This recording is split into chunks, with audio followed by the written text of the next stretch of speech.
Good morning. पिछली class में British शासन की नींव कैसे पड़ी उसका मैंने आपको बैकग्राउंड समझाया था। पिछली क्लास में मैंने कुछ ज्यादा नहीं लिखा। इस बार की क्लास में आज का जो चैप्टर हम लोगों को पढ़ना है, चैप्टर का नाम है 1857 की क्रांति। 1857 की क्रांति एवं प्रथम स्वतंत्रता संग्राम। चलिए, तो बारी बारी से मैं एक एक बात लिखता भी चलूंगा, साथ साथ में आप मेरे साथ लिखते चलेंगे।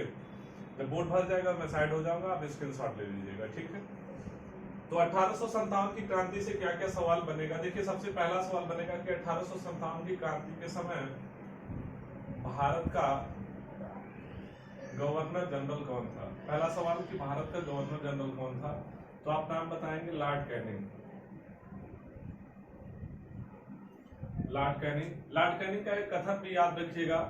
लॉर्ड कैनिंग ने कहा था कि यदि सिंधिया परिवार ने क्रांतिकारियों का साथ दे दिया होता तो अंग्रेजों को उसी दिन भारत से बोरिया बिस्तर समेटना पड़ता। तो कहने का अभिप्राय क्या है कि सिंधिया परिवार ने 1857 की क्रांति में क्रांतिकारियों का साथ न देकर के समर्थन दिया था किसका, ब्रिटिशर्स का।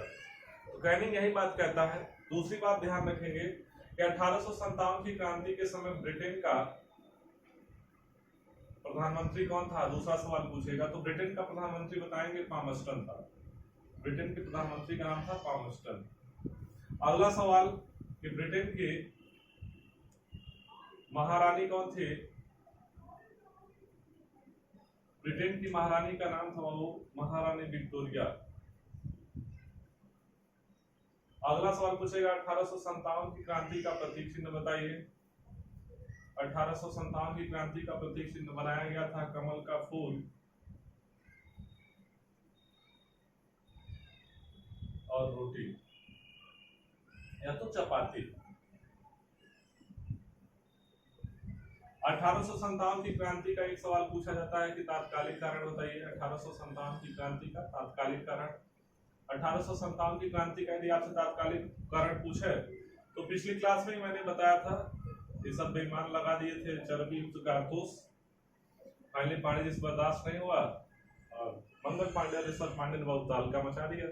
मजा आ गया है कि नहीं। तो तात्कालिक कारण पूछेगा तो बता दीजिएगा चर्बी युक्त कारतूस। एक सवाल आजकल नया सवाल पूछा गया पिछले साल आरओ में कि 1857 की क्रांति का असफलता के कारण, ये सवाल नॉर्मली पूछता है। 1857 की क्रांति की असफलता के कारण यदि आपसे पूछे तो आप बताएंगे कि उचित नेतृत्व का अभाव। उचित नेतृत्व का अभाव। और एक सवाल और पूछा गया कि 1857 की क्रांति का क्या दुष्परिणाम हुआ। 1857 की क्रांति का यदि आप दुष्परिणाम देखेंगे तो भारत पर कंपनी शासन समाप्त। भारत पर अभी तक कंपनी एक राज कर रही थी या कंपनी शासन हो गया समाप्त और भारत पर अब क्राउन का शासन शुरू हो गया, ब्रिटेन सम्राट का शासन शुरू हो गया। अभी तक हमारे ऊपर एक कंपनी का शासन था लेकिन अब यहाँ से क्राउन के शासन की शुरुआत हो गई। तो इसे 1857 की क्रांति के दुष्परिणाम के तौर पे माना जाता है, समझा जाता है। तो एक बेसिक सी बातें रहेगी 1857 की क्रांति को लेकर के। इसका एक स्क्रीनशॉट ले लीजिए, उसके बाद फिर जो है इसको मिटा करके दूसरी साइड में लिख देते हैं क्या क्या बातें। चलिए, उम्मीद करते हैं लिख लिए होंगे। अब देखा और क्या क्या सवाल बनते हैं 1857 की क्रांति से।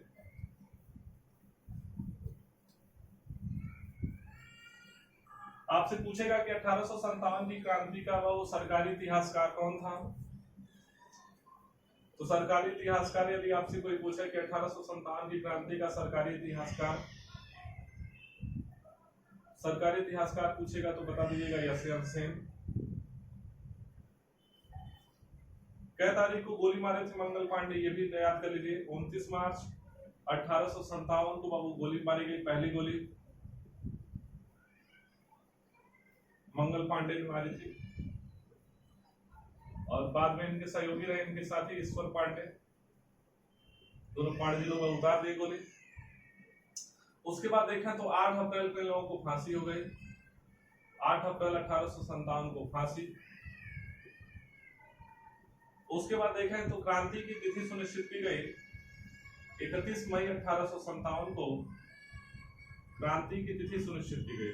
ये हुआ कि भैया आप बिल्कुल बजा देना है, बता देना है कि बाप बाप होता है। हम लोग तो देखिए भारत ऐसा देश है कि जब तक बर्दाश्त कर लिए चलिए ठीक है भैया, प्रेम से। नहीं तो हमारे भारत देश में कबीर जी रहे, कहे कबीर 3 ठोंगड़ी गढ़ावा जो जैसे मानव के वैसे मनाओ। लेकिन फिर भी ज्यादातर भारतीयों के यह स्वभाव में शामिल नहीं है। वो चाहते हैं कि मानवता सर्वश्रेष्ठ है और मानवता के साथ जिया जाए। लेकिन जब अति हो गए, पाणी जी बता दिए कि क्या कर दिया जाए। तो 31 मई 1857 को क्रांति की तिथि सुनिश्चित की गई। ये हुआ कि भैया 31 तारीख से शुरू कर देना है, लेकिन बर्दाश्त नहीं हो पाया। इसके पहले ही मामला शुरू हो गया। 10 मई 1857 को क्रांति की वास्तविक शुरुआत हो गई। क्रांति की वास्तविक शुरुआत हो गई। तय हुआ 31 तारीख को, लेकिन शुरू हो गया 10 मई को। ठीक, वास्तविक शुरुआत कहां से? मेरठ। मेरठ छावनी के दीवान थे, इनका नाम था धन सिंह गुर्जर। तो धन सिंह गुर्जर के नेतृत्व में 1857 की क्रांति की शुरुआत हो गई। उसके बाद पहुंचते हैं लोग दिल्ली और अपना नेता। तो 1857 की क्रांति का नेता किसको घोषित किया गया? तो घोषित किया गया तत्कालीन समय के मुगल बादशाह बहादुर शाह द्वितीय जफर को। और इन्हीं का सेनापति था, सेनापति का नाम था बख्त खां। तो बख्त खां के नेतृत्व में दिल्ली में लड़ाई प्रारंभ हुई। और फिर देखें तो अलग अलग स्थानों पे विद्रोह होना प्रारंभ हुआ। कहां कहां पे किसके विद्रोह में, किसके नेतृत्व में विद्रोह हुआ और कौन कौन दमन करता था, एक बार उसको भी जान लेते हैं। एक बार हम साइड हो जाते हैं, इसका एक स्क्रीनशॉट ले लीजिए, उसके बाद फिर आगे बताते हैं आपको। मन से पढ़ लेंगे, मजा आ जाएगा, सही बता रहे हैं आपको। तो चलिए इसका एक स्क्रीनशॉट हो गया होगा, आइए आगे देखते हैं।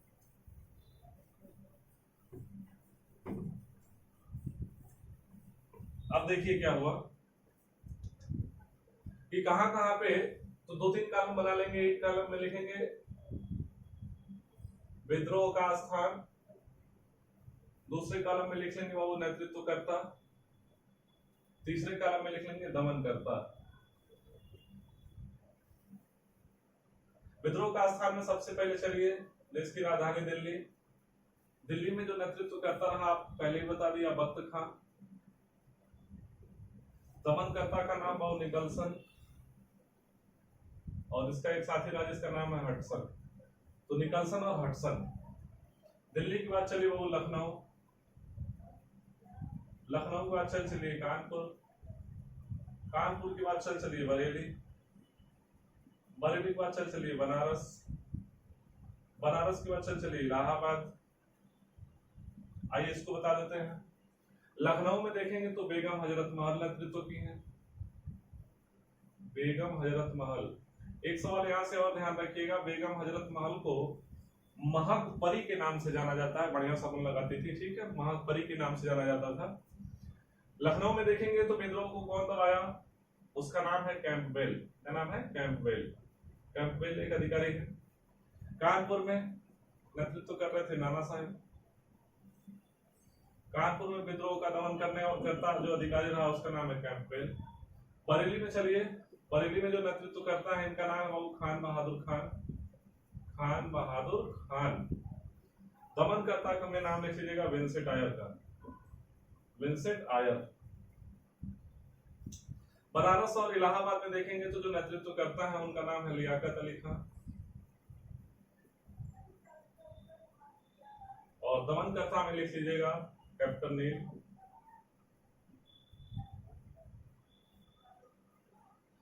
इसके बाद आपको कहां का बता दें, कानपुर हो गया। चलिए झांसी। झांसी। झांसी में बहुत लिख लेंगे रानी लक्ष्मीबाई। रानी लक्ष्मीबाई। और दमनकर्ता में लिख लीजिएगा ए यूरोज। ए यूरोज ने रानी लक्ष्मीबाई के लिए कहा था, यह भीड़ में सोई अकेली महिला मर्द थी। याद रखिएगा क्या कहा था? यह भीड़ में सोई अकेली महिला मर्द थी। इनकी बहादुरी पे कहा है। बाकी रानी लक्ष्मीबाई से कुछ और सवाल याद रखिएगा। रानी लक्ष्मीबाई का जन्म वाराणसी में हुआ था। इनका मूल नाम मनु या तो मणिकर्णिका था। नाना जी इनको छबीली बाई करके बुलाते थे प्रेम से। इनके पति का नाम गंगाधर राव और इनके दत्तक पुत्र का नाम दामोदर राव। ये इतनी बात ध्यान रख लेंगे, बात यहाँ पे बन जाएगी। झांसी के बाद चल चलिए यही सटे ग्वालियर में। ग्वालियर एक सवाल और ध्यान रखिएगा। नाना साहब का एक मूल नाम कभी कभी आ जाता है। नाना साहब का जो मूल नाम है धोंदू पंत है, धोंदू पंत। एक सवाल ये ध्यान रखिएगा। ग्वालियर में चलिए तात्या टोपे के पास। तात्या टोपे का मूल नाम बाबू ध्यान रखिएगा, पेपर में खूब पूछता है। रामचंद्र पांडुरंग। और ग्वालियर में भी जो दमन करता है उसका नाम है ए यूरोज। ऊपर आ रहा, चलिए ऊपर देखेंगे।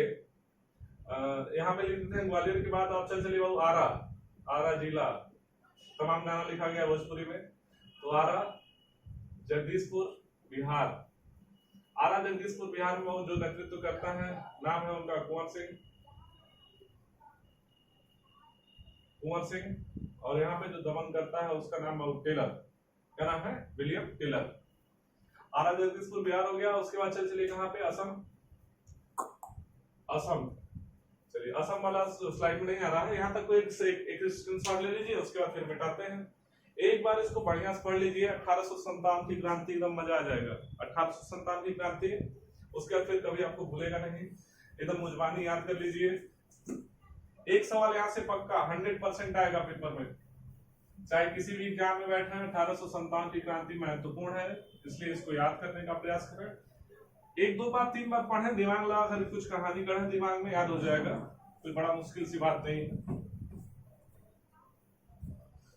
उसके बाद चलिए असम में जो है मानिक राम दत्त। थोड़े दिन पश्चात यहाँ पे अपने आप समाप्त हो गया। असम के बाद चलिए वो फैजाबाद इंपॉर्टेंट है।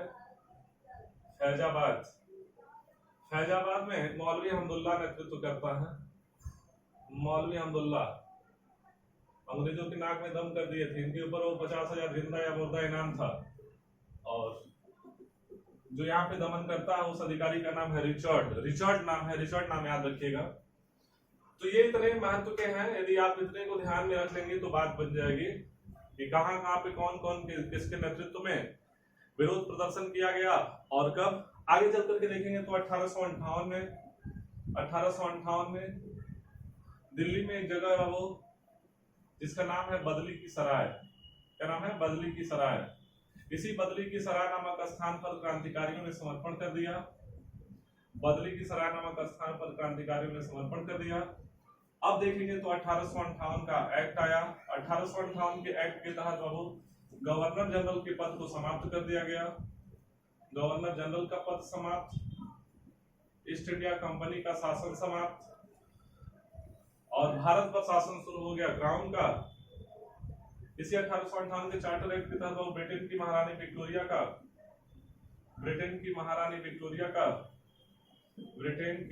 विक्टोरिया का घोषणा पत्र इलाहाबाद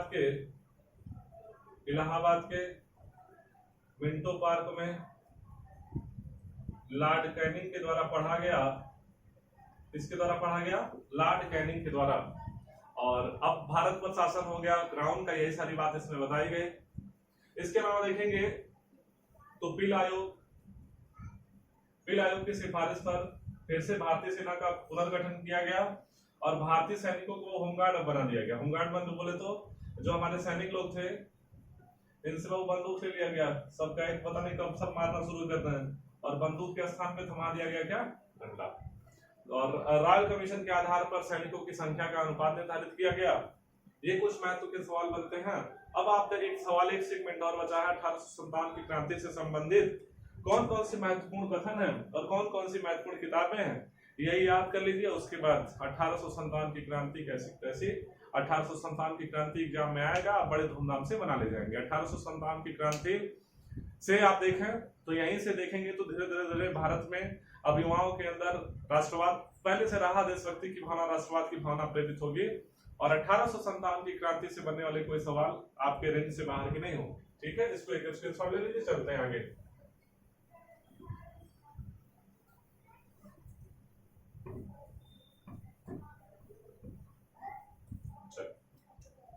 तो क्या क्या महत्वपूर्ण कथन है? एक कथन है जॉन सीले का।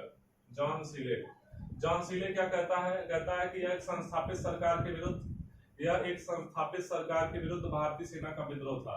यह एक संस्थापित सरकार के विरुद्ध भारतीय सेना का विद्रोह था। संस्थापित सरकार के विरुद्ध भारतीय सेना का विद्रोह था, पहला बात जॉन सीले कहता है। जॉन सीले के बाद वो एक कथन याद रख लीजिएगा डिसरेली का। डिसरेली ने 1857 की क्रांति को सिपाही विद्रोह की संज्ञा दी है। सिपाही विद्रोह या तो सैनिक विद्रोह की संज्ञा दी है। उसके बाद देखें तो एक नाम याद रखिएगा मजूमदार का। मजूमदार ने इसे न तो पहला न राष्ट्रीय और न धार्मिक युद्ध कहा है। न तो पहला न राष्ट्रीय न स्वतंत्रता संग्राम, धार्मिक ने न स्वतंत्रता संग्राम की संज्ञा ली है। न तो पहला न राष्ट्रीय न स्वतंत्रता संग्राम की संज्ञा ली है। मजूमदार के बाद एक कथन याद रखिएगा एली रिच का। एली रिच ने इसको एक धार्मिक युद्ध बताया है। एली रिच के बाद एक कथन याद रख लीजिएगा बीडी सावरकर का। बीडी सावरकर ने इसे 1857 की क्रांति को इसे प्रथम स्वतंत्रता संग्राम कहा है। प्रथम स्वतंत्रता संग्राम, 1857 की क्रांति को प्रथम स्वतंत्रता संग्राम कहा है। बीडी सावरकर की एक किताब है, याद रख लीजिएगा, वार ऑफ इंडियन